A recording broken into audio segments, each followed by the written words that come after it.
ఆరోగ్యకరమైన రక్తపోటు ఎంత ఉండాలో తెలుసుకోండి.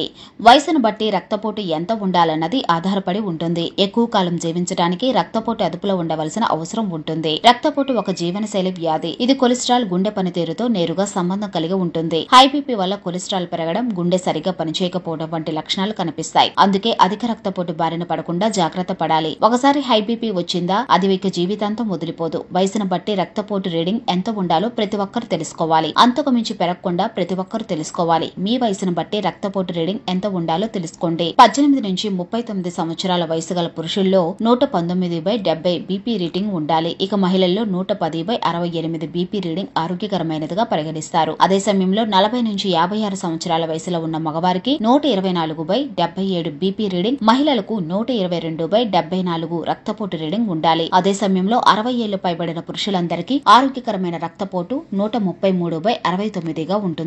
మహిళల్లో 139/68గా ఉండాలి. ఇక్కడిచ్చిన రక్తపోటు పరిధిని సాధారణమైనదిగా పరిగణిస్తారు. వయసును బట్టి రక్తపోటు రీడింగ్ ఉంటే గుండె మీద ఒత్తిడి పడకుండా పనిచేస్తుంది. హైపర్ టెన్షన్ లేదా అధిక రక్తపోటు ఇప్పుడు భారతీయ జనాభాలో పెరిగిపోతుంది. హై బీపీ అంటే గుండె రక్తాన్ని పంపు చేస్తున్నప్పుడు ధమని గోడలపై అధిక పీడనాన్ని కలిగిస్తుంది. అప్పుడు బీపీ రీడింగ్ పెరుగుతుంది. కొన్ని ఇతర వైద్య పరిస్థితులు కూడా హై బీపీ రావడానికి కారణమవుతాయి. ముఖ్యంగా దీర్ఘకాలికంగా మూత్రపిండ వ్యాధులు ఉన్నవారు, మధుమేహం ఉన్నవారు, థైరాయిడ్ బారిన పడిన వారు కూడా ఇలా హై బీపీ బారిన పడే అవకాశం ఉంది. అతిగా మద్యం సేవించిన వారికి, డ్రగ్స్ వాడే వారికి కూడా హై బీపీ వస్తుంది. అలాగే మైగ్రేన్ కోసం వాడే మందులు, గర్భ నిరోధక మాత్రలు కూడా హై బీపీకి కారణమవుతాయి. ఒక వ్యక్తికి అధిక రక్తపోటు వచ్చే ప్రమాదాన్ని కొన్ని లైఫ్ స్టైల్ అలవాట్లు కూడా పెంచుతాయి. ఒత్తిడి బారిన తీవ్రంగా పడుతున్నా, ఊబకాయం ఉన్నా, ఆహారంలో ఉప్పు అధికంగా తీసుకున్నా, వ్యాయామం చేయకపోయినా, జంక్ ఫుడ్ అధికంగా తిన్నా కూడా హై బీపీ వచ్చే అవకాశం ఉంది. హై బీపీ వచ్చిన వారిలో తలనొప్పి అధికంగా వస్తుంది. చెవులో ఏదో అసౌకర్యంగా ఉంటుంది. చూపు మసగ్గా మారుతుంది. తీవ్ర అలసటగా అనిపిస్తుంది. అంతా గందరగోళంగా అనిపిస్తుంది. గుండె కొట్టుకునే వేగం మారుతుంది.